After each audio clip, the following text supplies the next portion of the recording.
Study IQ IAS, अब तैयारी हुई अफोर्डेबल। किसी भी देश को डेवलप होने के लिए, किसी भी देश को आर्थिक वृद्धि और आर्थिक विकास करने के लिए, डेवलपमेंट करने के लिए पैसों की जरूरत होती है और वो पैसा आता है लोन्स के रूप में। लेकिन कई देश ऐसे हैं जो कि मंदी के चलते, रिसेशन के चलते उस डेट को या उस उधार को पे बैक नहीं कर पाते। ऐसा ही एक देश है बांग्लादेश, जिसके बारे में जानेंगे आज के इस वीडियो में। Ladies and gentleman, boys and girls, मैं हूं आपका दोस्त, host, educator, mentor Sanghi sir, और मैं आप सभी का स्वागत करता हूं स्टडी IQ IAS पर। टॉपिक आप देख पा रहे हैं, श्रीलंका को मद्देनजर रखते हुए यह टॉपिक डिस्कस किया जा रहा है और इसमें हम यह देखेंगे कि श्रीलंका के पास और क्या क्या ऑप्शंस हैं अपने आप को सेफगार्ड या सिक्योर करने के लिए।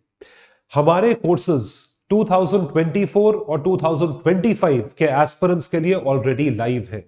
इन बैचेस का नाम है जनरल स्टडीज फाउंडेशन बैच। अरे भाई, IAS की तैयारी करना चाहते हो तो IAS की तैयारी कैसे होती है? How is it done?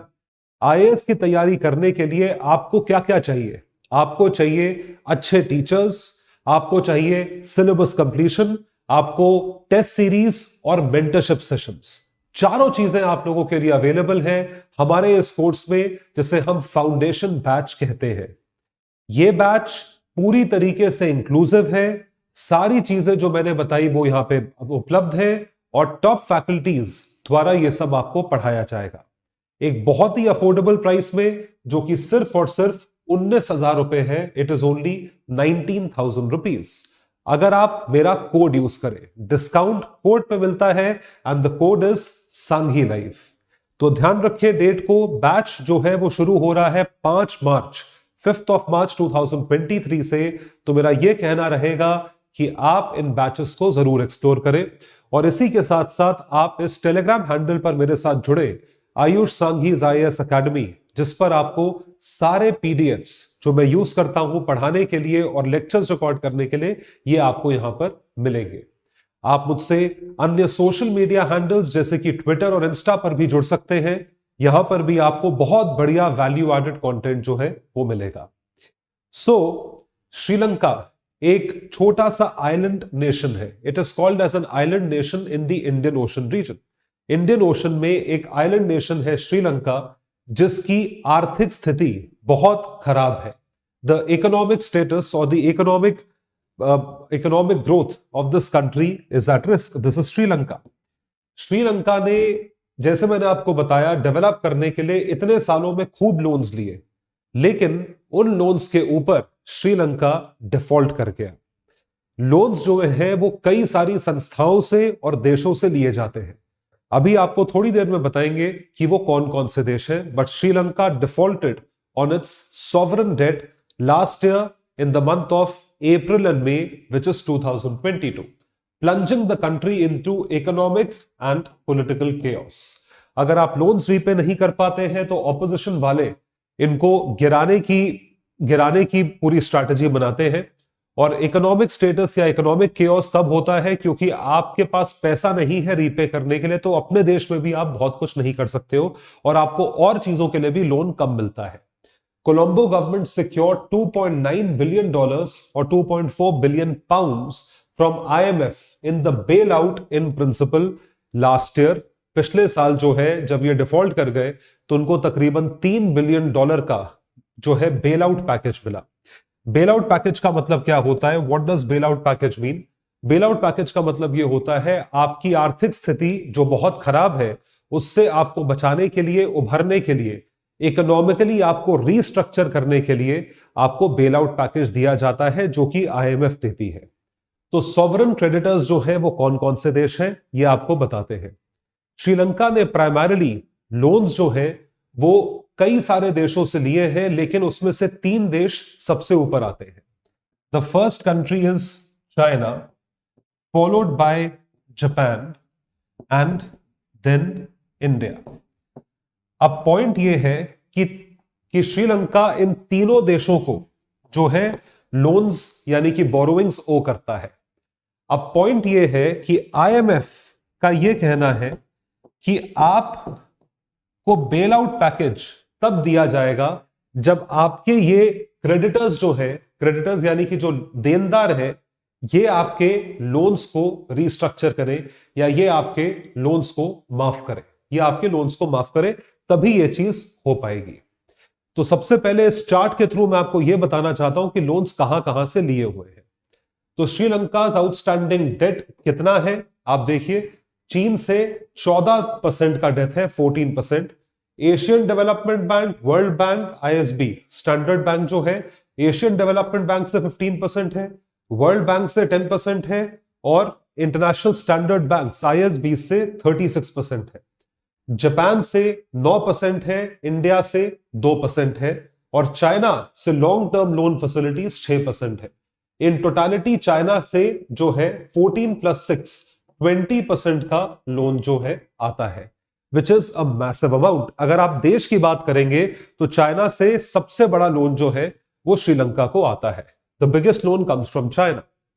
अब सवाल ये उठता है कि आईएमएफ ने श्रीलंका को यह बोला है कि हम आपको बेल आउट पैकेज के रूप में जो पैसा दे रहे हैं, उस पैकेज को हमने अभी टेम्पोरेरली सस्पेंड कर दिया है।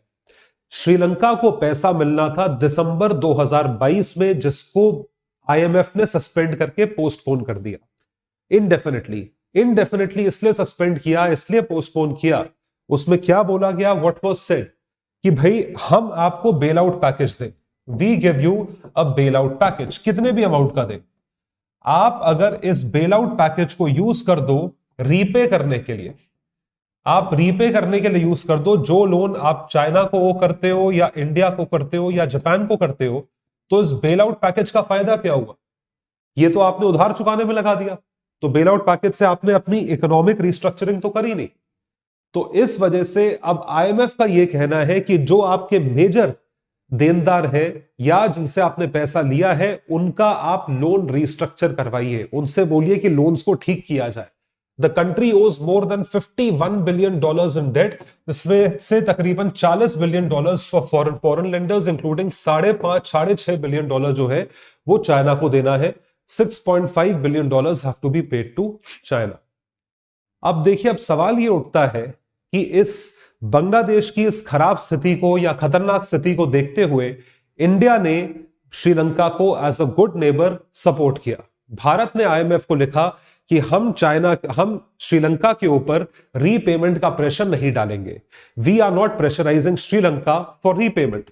सो India writes to IMF backing Sri Lanka's debt restructuring plan, क्योंकि इनको 2027 तक अपनी एक मेजर इंस्टॉलमेंट रीपे करनी थी जो कि $1 बिलियन की थी, वो भारत ने रिस्ट्रक्चर कर दी। अब इंडिया ने करी, इंडिया के देखा देखी जापान ने करी, लेकिन इंडिया और जापान के देखा देखी चाइना ने यह काम नहीं करा। Sri Lanka owes around $1 billion that will come under the debt restructuring plan. New Delhi separately provided Sri Lanka with $4 billion in rapid assistance. जनवरी से जुलाई पिछले साल रैपिड असिस्टेंस में $4 बिलियन दिए, including credit swap and currency swap agreement. इसके तहत पैसा दिया था जिसको रिस्ट्रक्चर करके हम एक टाइम के बाद ही उनसे रिसीव करेंगे। Sri Lanka aspects financing assurance from China. China से भी वो यही चीज एक्सपेक्ट करते हैं जो हिंदुस्तान ने करी, लेकिन चाइना ने अभी तक श्रीलंका को सपोर्ट नहीं किया है। Sri Lanka concludes debt restructuring talks with Japan president Wickremesinghe. तो मतलब जापान और इंडिया दोनों मान चुके हैं, लेकिन चीन ने अभी तक यह चीज नहीं करी है। तो अगर इंडिया और जापान ने मान लिया है तो क्या और भी प्रॉब्लम हो रही है श्रीलंका को? हैव गिवन अश्योरेंस, अगर अश्योरेंस दिया है, despite optimism over the past month that such an agreement was imminent, a deal has still not been materialized. Deal materialise नहीं हुई है। इसका क्या मतलब है? And Sri Lanka's economic agony and the suffering of its population continues. जब तक China इसको रिस्ट्रक्चर नहीं करेगा तब तक इसमें ग्रोथ नहीं दिखेगी। Till that time there will be no growth, तब तक इसमें ग्रोथ जो है वो नहीं दिखाई देगी। हमें यह चीज देखनी है कि हम इसको या मतलब श्रीलंका इसको किस तरीके से रिस्ट्रक्चर करके सामने लाती है। So Sri Lanka's economic model needs a fundamental rebuild, और उस फंडामेंटल रीबिल्ड करने के लिए श्रीलंका को चाहिए पैसा, और वो पैसा सिर्फ और सिर्फ आ सकता है इस वक्त आईएमएफ से। आईएमएफ तब तक पैसा नहीं देगा जब तक सारे श्रीलंकन जो क्रेडिटर्स है वो उनके लोन को रिस्ट्रक्चर नहीं कर देते. So yet even the bailout cash does start to flow in the coming weeks or months that will not mark the end of Sri Lanka's economic rebuilding. अगर थोड़ा बहुत पैसा जैसे $3 बिलियन के आसपास आया था, उसकी वजह से ऐसा नहीं है कि श्रीलंका निकल आएगा अपने उससे उभर के आ जाएगा, बट merely the beginning. ये बिगनिंग है. For it's widely accepted that Sri Lanka's economic model needs a fundamental overhaul. Sri Lanka के आर्थिक मॉडल को एक फंडामेंटल ओवरहॉल चाहिए, जो कि बहुत ज्यादा जरूरी है. It is highly important. आपको थोड़ा सा पीछे लेके चलते हैं, जब आर्थिक स्थिति पूरी दुनिया की अच्छी थी, first decade of the 21st century 2010-2020, उसमें आपको एक बेसिक चीज में बताता हूं कि हुआ क्या. इम्बैलेंस क्रिएट हुआ श्रीलंका. सो श्रीलंका का जो इम्बैलेंस है उसका मतलब क्या है, what does it mean.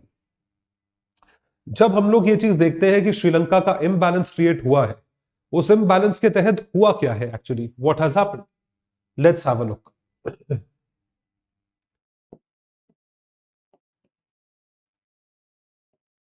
Sri Lanka ने एक्सपोर्ट्स में खूब ग्रोथ देखी. Sri Lanka saw a lot of growth in exports, but at the same time imports also grew, imports also increased. Imports भी बहुत भारी मात्रा में ग्रो हो गए. अब क्योंकि एक्सपोर्ट्स में इतनी ग्रोथ देखी और इंपोर्ट्स भी इतने ज्यादा ग्रो हो गए, इस वजह से श्रीलंका का ट्रेड डेफिसिट बढ़ता गया. The trade deficit kept on increasing. इस ट्रेड डेफिसिट को देखते हुए हुआ क्या, व्हाट हैपेंड, कि जब आपका ट्रेड डेफिसिट यानी कि बैलेंस इंपोर्ट एक्सपोर्ट का बीच में डिफरेंस बढ़ता जा रहा है, इसका मतलब आपको इंपोर्ट्स के लिए पे करने के लिए आपको फॉरेक्स चाहिए, फॉरेन एक्सचेंज चाहिए. इस फॉरेन एक्सचेंज के लिए श्रीलंकन गवर्नमेंट ने और लोन्स लेना शुरू किए, जिस वजह से वो और डेट में आ गए. This is what created an imbalance in the year 2019. यानी कि कोविड के पहले श्रीलंका की आर्थिक स्थिति ऑलरेडी खराब थी.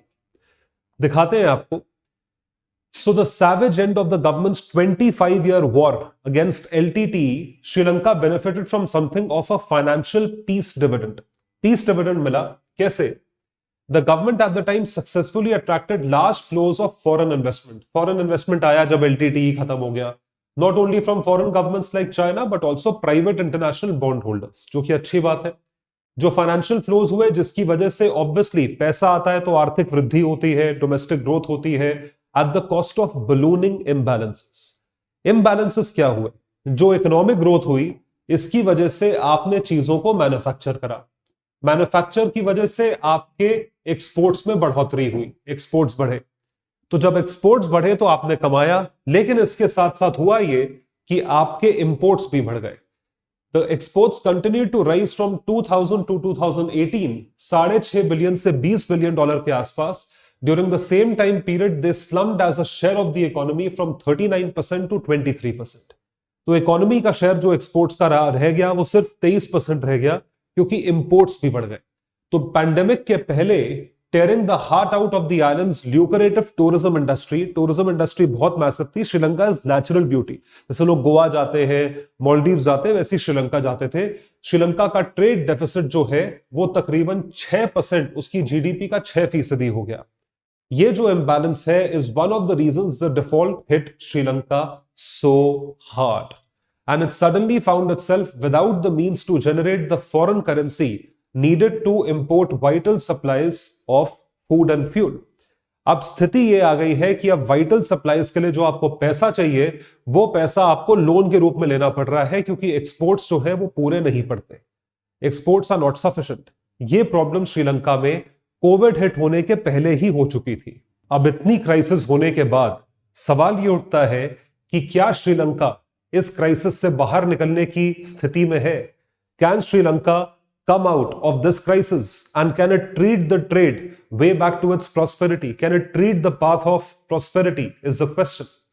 इनके जो अभी इस वक्त जो राष्ट्रपति हैं, जो विक्रमसिंघे हैं, जिन्होंने रिप्लेस करा है गोताबाया राजापक्सा को, जो देश छोड़ के पिछले साल इकोनॉमिक क्राइसिस के बाद भाग गए थे. आपको शायद वो विजुअल्स याद हो जैसा हुआ था. Gotabaya Rajapaksa fled the country in July 22. Has been clear that exports or rising export is the only way this can come forward, and you have to drive up exports, you have to keep driving up exports. ये इनके president का कहना है. इनके जितने भी workers हैं इस वक्त 22 मिलियन लोग हैं देश में, and they have to find markets outside. जो इम्बैलेंस क्रिएट हुआ है उस इम्बैलेंस को ठीक करने के लिए यह स्थिति इनको अडॉप्ट करनी पड़ेगी. अब सवाल यह उठता है कि आप एक्सपोर्ट करोगे क्या, आपके देश में क्या होता है. प्राइमरली हिस्टोरिकली भी देखा जाए, Sri Lanka was good at two things. It was good at certain agricultural commodities and textiles. तो यदि एग्रीकल्चरल कमोडिटीज को देखा जाए तो एग्रीकल्चरल कमोडिटीज में सिनेमन और टी, सिनेमन को हिंदी में क्या कहते हैं, कमेंट सेक्शन में लिखकर बताइए. तो सिनेमन को लेकर which attracted Europe colonisers way back in the 16th century, एक बहुत बड़ा एक्सपोर्ट मार्केट था. और उसी के साथ T is still the biggest export commodity. चाय जो है वो भी एक बहुत बड़ी एक्सपोर्ट कमोडिटी है. लेकिन टी सेक्टर के साथ जो आप देख रहे हैं टी प्लांटेशन दिखाई गई हैं, इसके साथ बहुत बड़े इश्यूज हैं. इस पूरे सेक्टर में इश्यूज हैं. इश्यूज ये है कि आज भी ये मैनुअल मेथड्स यूज करते हैं चाय की पत्ती उगाने और तोड़ने को लेकर. कि आप तो प्लग करके जो है वो बेचते हो ना, तो उसमें मैनुअल मेथड्स जो है वो यूज होते हैं. मैनुअल मेथड्स को मद्देनजर रखते हुए इसकी कॉस्ट बहुत ज्यादा बढ़ जाती है. और दूसरी चीज है टी प्लांटेशंस का जो वॉल्यूम है, जो उसकी क्वांटिटी है, वो बढ़ना is something which has to be seen. वो बढ़ नहीं रहा है क्योंकि टी को उगाने के लिए जो फर्टिलाइजर चाहिए उसके इंपोर्ट्स पे श्रीलंकन गवर्नमेंट ने बैन लगा रखा है. Looking to the future, increasing agricultural productivity is obvious avenue for policy makers to explore. लेकिन 2021 ban on import of fertilizer by the previous government which cut yields by 1/5. 20% से चाय की पत्ती के yields कम हो गए हैं. Yet many firms in the tea sector style themselves as an artisan producers. Artisan हाथ से करते हैं, पुराने तरीके से काम करते हैं, with leaves still plucked by hand. जो कि सुनने में तो बहुत अच्छा लगता है कि आप सब हाथ से करते हो, लेकिन वो इकोनॉमिकली वायबल नहीं है. तो उस क्वांटिटी में जो है एक्सपोर्ट नहीं होता है. It is an inefficient method. If they don't do it, अगर वो नहीं करते with the rising cost and the static prices that country get in the world markets for the product, we cannot be sustainable in the long term. ये long term में sustainable नहीं हो सकते अगर वो ट्रेडिशनल प्रोडक्ट को traditional तरीके से उगा के एक्सपोर्ट करेंगे. ये पहला डिसएडवांटेज है. और दूसरा डिसएडवांटेज है टेक्सटाइल्स का. फैब्रिक टेक्सटाइल की आप वो कैसे बनाते हो, कैसे एक्सपोर्ट करते हो. टेक्सटाइल के लिए भी आपको कॉटन चाहिए, वूल चाहिए. अब कॉटन भी उगाना पड़ता है, उसमें भी यही प्रॉब्लम है. Even more than tea relies heavily on imported raw material. अब आपने उसके भी इंपोर्ट्स पे दिक्कत करी हुई है. And fuel which have shot up in price because of Russia Ukraine war. जो है तेल का दाम बढ़ा तो इंपोर्ट्स का दाम बढ़ गया.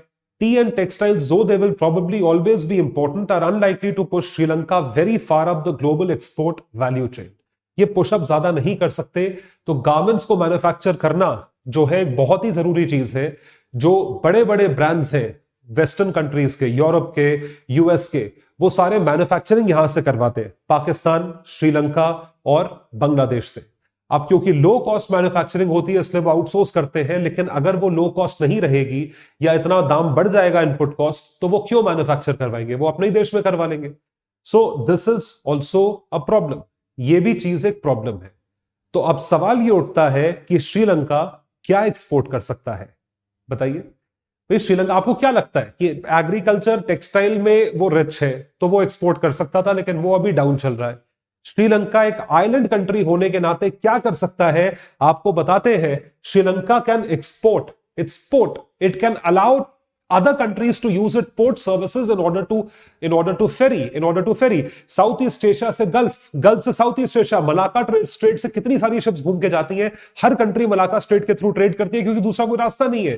तो आप पोर्ट सर्विसेज जो है वो एक्सपोर्ट कर सकते हो. The closest area to prospective national champion is probably port services. So Malaysia or Vietnam, which saw a major state-led push into electronic manufacturing, there's no strong sense that one hears of a particular sector where the country can and should gain an advantage. ये तो खैर मतलब दो देशों की बात हो रही है, लेकिन आप गेन कर सकते हो एडवांटेज तो पोर्ट सर्विसेज में करो. तो देश का जो सेंट्रल बैंक है नंदलाल, जो वहां के गवर्नर है नंदलाल वीरासिंघे, श्रीलंका ज्योग्राफिकल लोकेशन उसका एक एडवांटेज है in the centre of Indian Ocean.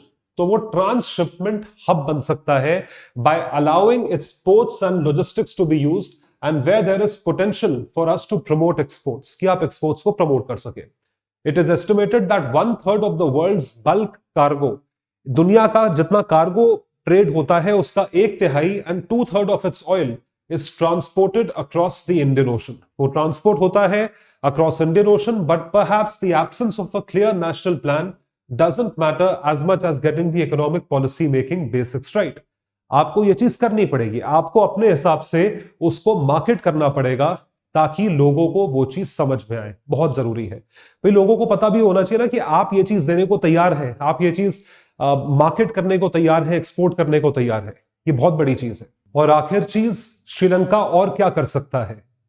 तो ये सबका कहना है इंक्लूडिंग वर्ल्ड बैंक कि श्रीलंका ने या उनके जो पास्ट प्रेसिडेंसी रही है गोताबाया राजापक्सा ने जो ट्रेड बैरियर्स या टैरिफ्स लगा रखे थे, टैक्सेस लगा रखे थे, इंपोर्ट्स में जो बैन करे हुए थे, उन सब चीजों को खत्म करें, जितने भी बैरियर्स थे उनको कम करें। यह चीज करना बहुत जरूरी है। So to liberalise imports and dismantle tariff, the duties make many imported goods and products more expensive, ज्यादा महंगे, thereby benefiting domestic producers। Domestic producers का फायदा है, लेकिन वो चीज कम कंपेटिटिव हो जाती है अगर इंपोर्ट्स महंगे होते हैं, such as those in retail and construction sectors. The argument is that liberalisation could attract more foreign investment. आप लिबरलाइज करोगे तो फॉरेन इन्वेस्टमेंट और आएगा और चीजें सस्ती होंगी, तो यहां पे मार्केट ज्यादा कंपेटिटिव होगा, which will help the countries industries become more efficient and export more. ये ज्यादा एफिशिएंट हो जाएंगे और ज्यादा एक्सपोर्ट करेंगे।